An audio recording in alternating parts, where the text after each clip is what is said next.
Robert घर पर गए एक दिन स्कूल से परेशान होकर के यही सोचते जा रहे थे कि मेरे पास में ये सब चीजें क्यों नहीं है, मेरे पापा कार से छोड़ने क्यों नहीं आते हैं। जाकर के पापा से कहा कि पापा अमीर कैसे बन सकते हैं। तो पापा ने कहा यूज योर हेड, अपना दिमाग चलाओ।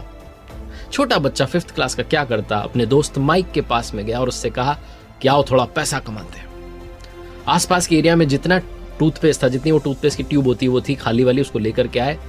स्टील का बर्तन गैस पर रखा, गर्म पानी जो था उबलने के लिए छोड़ दिया, उसमें उसको डाल दिया और कुछ कोशिश में लगे थे।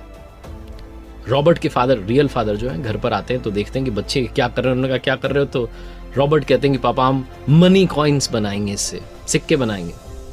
वो हंसने लगते हैं और कहने लगते हैं कि ये इल्लीगल है, ये नहीं करना चाहिए।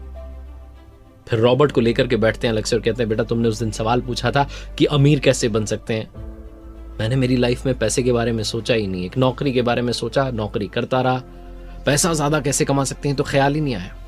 तुम्हारा जो दोस्त है माइक, उसके फादर बिजनेसमैन है, माना वो सिर्फ 8वीं पास है, मेरी तरह इतनी उन्होंने पढ़ाई नहीं की, सिर्फ 8वीं पास है, लेकिन वो तुम्हें बता सकते हैं कि अमीर कैसे बनते हैं। 9 साल का बच्चा माइक के डैड के पास जाता है जिन्हें कहता है रिच डैड, और उनसे समझना शुरू करता है। कहानी की शुरुआत होती है, 30 साल तक समझता है, फाइनेंशियल जो एजुकेशन है वो उसे मिलती है और कमाल करके दिखाता है। रॉबर्ट टी कियोसाकी, जिनकी किताब है रिच डैड पुअर डैड, उसकी